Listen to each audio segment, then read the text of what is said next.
Ko'pchilik tadbirkorlar o'z biznesini boshlar ekan, avval brend yaratadi. Nom qo'yadi, logotip chizdiradi, reklamaga katta pul sarflaydi. Ammo eng muhim qadamni, eng avval brendni rasman davlat ro'yxatidan o'tkazish kerakligini unutib qo'yadi yoki bu haqida yetarlicha ma'lumotga ega bo'lmaydi. Natijada nima bo'ladi? Kimdir brendingizni nomini olib qo'yadi, kimdir uni bemalol soxtalashtiradi va yana kimdir sizning mehnatingiz hisobida pul ishlaydi. Sizchi, o'z brendingizni davlat ro'yxatidan o'tkazdingizmi? Hali ham oramizda hali erta, biznesim avval yaxshilab yurib ketsin, keyin albatta ro'yxatdan o'tkazaman yoki brendni ro'yxatdan o'tkazish juda qiyin jarayon deb o'yladigan tadbirkorlar ham talaygina. Aslida esa mana shu keyin degan qaror ertaga katta muammolarga sabab bo'lishi mumkin. Bilasizmi? Bugun siz va biz biladigan dunyodagi eng katta brendlar ham bir paytlar kichik biznes sifatida ish boshlagan. Biroq ularni birlashtirib turadigan bitta muhim jihati bor. Qanday deysizmi?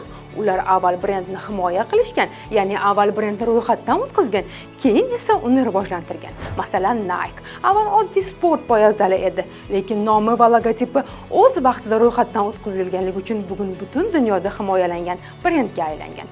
Yoki Coca-Cola retseptidan ham oldin avval nomi va brendi qonuniy himoyaga olingan. Shuning uchun ham hech kim uni bemalol o'zlashtira olmaydi. Milliy brendlarimizdan biri Safia. Oddiy garajda boshlangan biznes bugun nafaqat O'zbekistonda, balki qo'shni mamlakatlar bozorida ham mashhur. Bu muvaffaqiyat ortida nafaqat mahsulot, balki brendga bo'lgan to'g'ri va o'z vaqtida yondashuv yotadi. Yoki yana bir milliy brendlarimizdan biri Evis. Oddiy ovqatlanish shoxobchasi sifatida ish boshlagan Evis bugun minglab mijozlarga ega bo'lgan katta mahalliy brendga aylandi. Nomi va logotipi himoyada bo'lganligi uchun ham Evis xotirjam rivojlanmoqda. Shuning uchun hali erta, keyin qilamiz degan fikrlardan darhol voz keching. Unutmang, katta brendlar tasodifan katta bo'lib qolmagan. Ular avval o'z brendini qonuniy himoya qilgan, keyin esa ularni rivojlantirgan. Keling, birgalikda brendingizni qanday qilib tez, oson va ishonchli tarzda ro'yxatdan o'tkazish mumkinligini qadamma-qadam ko'rib chiqamiz. Adliya vazirligining sanoat mulkini muhofaza qilish portaliga kiring. OneID tizimidan ro'yxatda o'tgan holda shaxsiy kabinetingizga kiring. Talabnomani yaratish tugmasini bosing va tovar belgisi bo'limini tanlang. Xizmatdan foydalanish tugmasini bosing. Huquq egasini tanlang. Ro'yxatdan o'tkazmoqchi bo'lgan tovar belgisi haqida ma'lumotlarni kiriting. Barcha bo'limlarni to'liq to'ldiring. Xabarlar va SMS xabarlarni olish uchun elektron pochta hamda telefon raqamingizni kiriting. So'ngra yozishmalar uchun manzilni ko'rsating. Agar talabnoma ishonchli vakil orqali topshirilayotgan bo'lsa, ishonchnomani yuklang.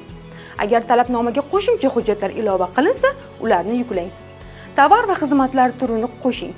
Kerakli sinfni tanlab, zarur tovar va xizmatlar ro'yxatini belgilang. Kiritilgan ma'lumotlarning to'g'riligini qayta tekshirib tasdiqlang. Talabnoma topshirish uchun belgilangan davlat bojini o'zingizga qulay to'lov usullari orqali to'lang. To'lov amalga oshirilgandan so'ng shaxsiy kabinetingizga talabnoma qabul qilinganligi to'g'risida bildirishnoma yuboriladi. Arizangiz xalqaro talablarga asosan oddiy tartibda o'rtacha 7 oy, tezkor tartibda esa 1 oyda ko'rib chiqiladi. Davlat boji miqdori oddiy tartibda bugungi kunda 1,648,000 so'mdan, tezkor tartibda esa 4,944,000 so'mdan boshlanadi. Xalqaro tartibda talabnoma topshirish uchun esa himoya so'ralgan davlatning davlat bojidan kelib chiqib bojlar belgilanadi. Unutmang, jiddiy brendlar jiddiy huquqiy himoyani talab qiladi. Brendingizni himoya qilishni bugundan boshlang. Ertaga kech bo'lishi mumkin, azizlar.